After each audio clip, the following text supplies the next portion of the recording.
All right, this is Dylan Bowker with Sportskeeda MMA, and very excited to be speaking to an individual fighting on the July 20th UFC Fight Night coming up.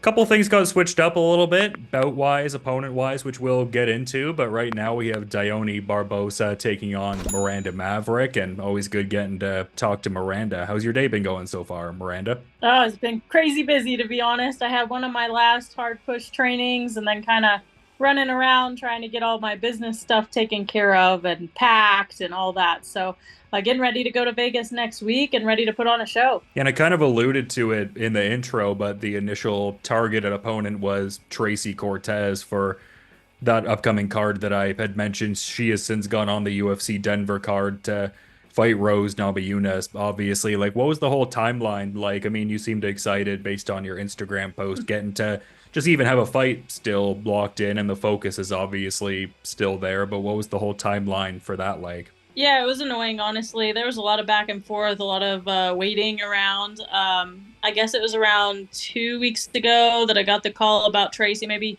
2.5 weeks ago that I got a call about Tracy not going to be able to fight me, that she was moving up to Rose. Then at some point, because negotiations were still going on, Rose's coach called me and asked if I would fight Rose, even though we had been training together the full camp. So that was a little bit crazy. I said yes, but then I guess negotiations panned out. So Tracy and her still fought.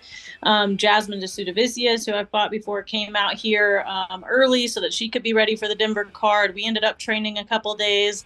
Then I got a call from my management about potentially fighting Jasmine. I was like, well, this is crazy. And this was only, I don't know, like it would have been a week and a half out. And I was like, well, they're going to have to pay like the amount that I've already paid Airbnb and flight to Vegas and the tax difference that I'll have to pay in Denver. I was like, to make it even worth it, like, why would I move up a week when I'd have to start weight cutting like today, you know? And they were like, yeah, I guess. And they ended up finding somebody else for her. So they didn't have to basically pay more. So I'm glad they had me an opponent officially. Glad I get to fight, but I really wish it was a top 15 opponent to where I could move up the ladder. Yeah, and that's kind of been a weird sort of bit of fluctuation recently too, because like after your last fight, I saw that you had gotten into the rankings, but the way it shook out, it didn't look like you were in the latest update. But I mean, those rankings are kind of arbitrary anyway at the end of the day, I guess, right? Yeah, pretty much, especially at like the 10 to 15 level, it always seems to go back and forth. Like I was number 14 after my fight, then 15, then 14 another week, then 15. Now I'm out of it, and nobody even fought in between those times. So I'm like, whatever. Like they're just gonna put whoever they want, whoever decides the rankings that week. Yeah, that's kind of wild with like the Jasmine situation and the Rose bout offers that came your way there, because I did notice you had gotten and worked with both of those fighters, but I also saw you were working with Raquel Pennington, UFC bantamweight champion as well. So it seems like killer rounds were abounding there. Yeah, and they have been for a long time. Since moving to Denver, it's been great rounds, great training partners, both guys and girls. Most of Raquel's training camps I've been a main part of, and vice versa. This one was no different. I got several sparring rounds in with her, trained the whole camp with Rose during sparring. So just kind of funny how that all panned out. But I'm trying to train with the best, be my best version. And I come in there improved every single time. And I hope to just continue showing that. Yeah, and it seems like you've had such a great fit over there because we've done interviews over the years, and obviously Missouri born, but been fighting out of Denver, Colorado for a while now. Like it seems like you've really settled in there well over the years and found a good place. For sure. Yeah, I love my coaches. It's been great attention from them and intention, I should say, like how they coach. You can hear it in my fights. You can see it based on my performance and my improvements and evolution over the past few years. And I'm only getting better from here. We like joking that it takes like a year for the new things to set in. So everything from last year we learned is now finally becoming muscle memory and everything. And we just keep adding tools to the tool belt. I keep getting better, and I plan on kind of proving where I'm supposed to be at right now by going in there and just smashing Barboza. But we'll see how it goes. I plan to go in there and try to get a quick finish and just have a lot of veracity. Yeah, and I mean, she's relatively newer into the UFC fold. I'm curious, like, what your thoughts are on her. Like, she had a victory at UFC 301, obviously, and was coming off of Contender Series just previous to that after having some fights under the LFA banner. Like, what have you seen from Barbosa? Like, obviously, the switch has been pretty quick and pronounced from the Cortez fight, so maybe not the most in-depth tape study that you might have been able to have necessarily, but like, what are your thoughts on what you may or may not have seen from Dione Barbosa so far? I've definitely watched her fights and done my research and see all of her record and all that. The funny thing is, like, even though she has a pretty good record, she hasn't fought that hard of girls. I don't think any of her wins are that notable. Even her contender series and the latest fight, like, she looked pretty good in them, but they were against girls who didn't have ground game and stuff, and she still got like reversed and she still got outstruck sometimes. And I was like, ah. And honestly, her first UFC win, I didn't think it was a win. So there was that aspect too. She definitely won round one, and then two and three were very questionable. So I don't know. I would have said that she even lost the last one, but I'm really excited to go in there. I think that she's a decently well-rounded fighter. She, of course, has that judo background. We haven't seen her use it too much in her fights. She has decent wrestling, but she drops all the way down to her knee. Like, there's a lot of tells that she has and a lot of stuff that we're ready and waiting for.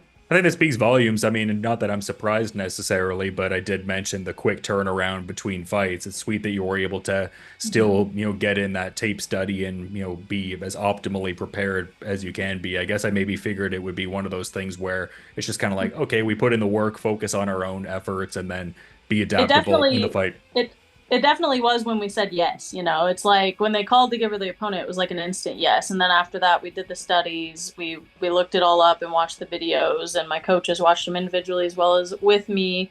And we just looked at a few things, but it's mainly just focused on me. We're not fighting to beat Barbosa. I'm not fighting to beat Tracy. I'm fighting to beat whoever's the best in the world.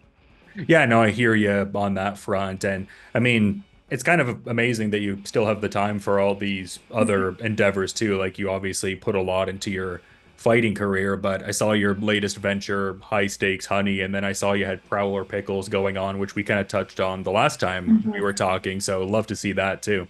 Yeah, thank you. Tonight, I think by midnight is the last chance to actually use code Independence for that discount on Prowler Pickles and High Stakes Honey. Just got the High Stakes Honey started a couple weeks ago, kind of just an opportunity thrown in front of me that I had to reach out and take.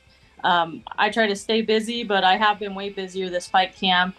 Trying to slow down a little bit now, but a little busier than intended, to be honest. I get very busy, a little bit stressed, but this camp has still been phenomenal. It's been a really hard camp as far as the training, the length. Like, I get so spoiled with the short notice fights because I stay ready, stay lean.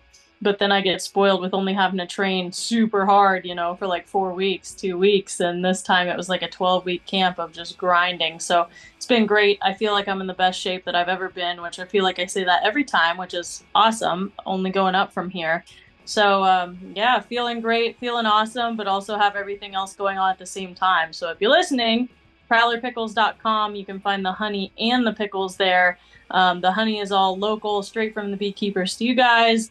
And then the pickles I make by myself, no helpers, no factory, no chemicals, none of that.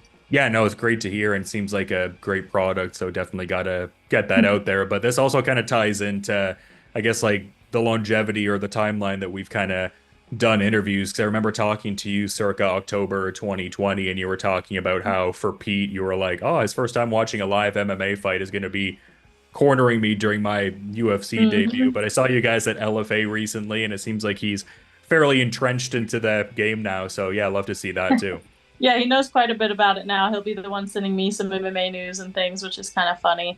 And he keeps up with it pretty well. He still doesn't corner me most times. My dad is the one in the corner, but if my dad can't make it, he's in there. So super supportive, and he started jiu-jitsu as well, so has two whole stripes, but moving up. He hurt his ankle not too long ago, so he's having to take a little bit of a break, but he'll be back at it. Yeah, I'm still working for my second stripe. I've been kind of at it for like a little bit now. I've still got the one. I'm kind of getting crushed a fair bit, but I enjoy it. It's fun. I like the process. It's a good workout and great exercise and a good sense of community and stuff like that. So cool to hear he's been doing that. Yeah, absolutely. And yeah, I saw recently too, because I guess this kind of touches on that dynamic too. Like I remember at one point you were doing a lot of Art of the Maverick kind of work, like some great sketches. And I think there was a period of time where you were like, oh, I'm not really doing that as much. But I saw recently on social media you did quite the incredible drawing for a fan. Like, what was that all about? Like, how did that come about? That's yeah. Amusingly, that was like 6 months ago, 8 months ago. So we just decided to randomly post it. And I actually had, from him posting that, somebody else reached out to me. So I'll be doing another one by September that's actually going to be colored pencil. But Yeah, I love doing the pencil sketches and stuff. It's kind of my relaxed time hobby, I guess you'd say. Like I get to sit down, just quiet my mind and draw. And so I don't try to take on too much of those at once because I don't like stressing myself and being like, oh, I have to meet deadlines with them. I'd rather be like, okay, I'll give it to you in 2 months, you know. But I've had people reach out and a lot of them are like, oh, that's expensive. But I've got to think about like my hourly time and also the materials. So I have my price estimates and stuff. Like they usually range anywhere from like 300 to 700, depending on if you're getting like a 9 by 12 or like a huge like 22 by 31. So just kind of depends, and it's in that range. So if you know anybody interested, my page on Instagram to check out my stuff is Maverick_masterpieces. And I've started that business when I was 11 years old and took a long hiatus during college and keep drawing here and there. Yeah, it's just cool to see because I'd seen a post you had relatively recently. I guess it was even kind of leading into your last fight where you were kind of talking about how you're living a life you'd never even necessarily dreamed of. Like it seemed like you had certain expectations in your life or like just a general idea of where you'd kind of see things going. Like I think you saw yourself as like an accountant and getting 40 acres and stuff like that. It's just kind of cool the whole journey and stuff like that. Yeah, absolutely. My reality has far surpassed my dreams of my youth, and now I keep the dreams even higher so that I keep growing and keep having motivation to reach it. And I've always told people, I'm like, the fighting to me is a means to an end. It's not the end. This isn't like my glory hall for life. This is just a chapter in my life, and I plan on using this chapter to fuel the rest of my life, to make the proper investments, to set myself up to where I can be a stay-at-home mom and make passive income or even income off my own businesses, have businesses that I can pass on to family members and help them make livings with. Like that's the whole plan. That's the ultimate dream. And I'm getting there. I'm slowly getting there. I've invested in some land back home, and eventually that's where I'll go back to in Missouri. Hence why I call it home. That's where the family is, and that's where I want to be one day.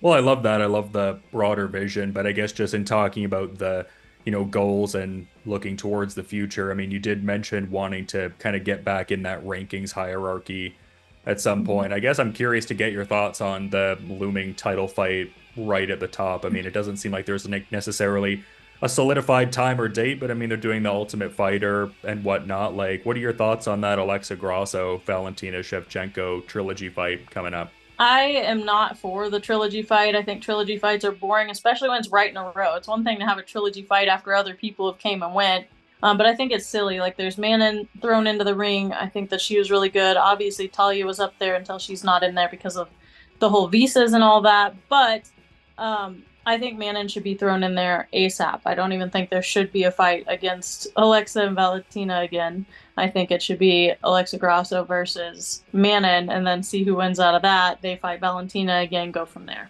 Yeah, I get what you mean. It seems like it kind of gets like congested a little bit. Like, I mean, obviously they're two great fighters and whatnot, but I mean, just so many great Well, contenders yeah, spread all throughout.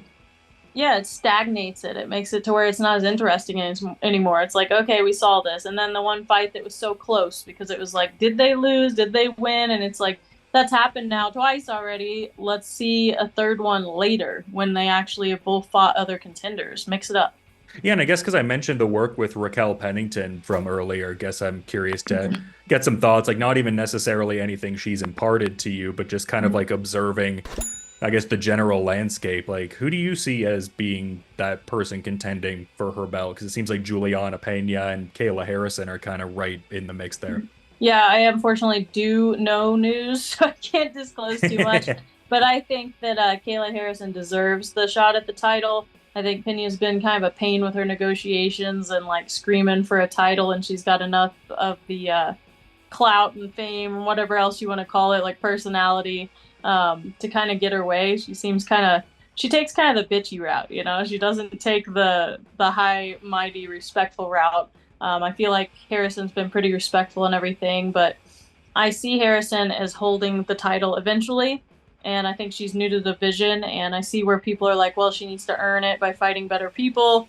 And she could work her way up, maybe her versus Irene Aldana, and then maybe Pena versus Raquel, and then whoever wins out of them fights Harrison. I don't know, like we'll see what ends up happening. I don't think anything's official, but all three of those are in the mix, and I think Harrison is getting there for the title shot. Yeah, a lot of interesting variables across those two divisions I kind of spotlighted there, but very much excited for this fight here. And I do appreciate you making some time to chat, but I do want to be mindful of that schedule. So curious if maybe you had a final thought you were wanting to add as we're kind of wrapping up here, Miranda.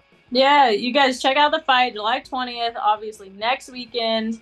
Come see me fight, watch it on ESPN. I'm really excited. I'm putting a stamp on why I should be in the top 15, hoping to get in the top 10 soon enough, and hoping to fight one more time before the end of the year. If you guys want to support, you can go check out prowlerpickles.com. That has my honey and pickle business on there. Or go to fearthemaverick.com where I have merch, memorabilia, all kinds of stuff. Thanks, guys. Yeah, thanks so much for coming on the Sportskeeda MMA platform. Definitely, excited you were able to keep some semblance of a fight here with the big shakeup and stuff like that. So yeah, going to be checking out this Dione Barbosa fight at UFC Fight Night on July 20th. But until then, Miranda, you have a good rest of your day, and thanks again for the time. Thank you so much. Have a good night.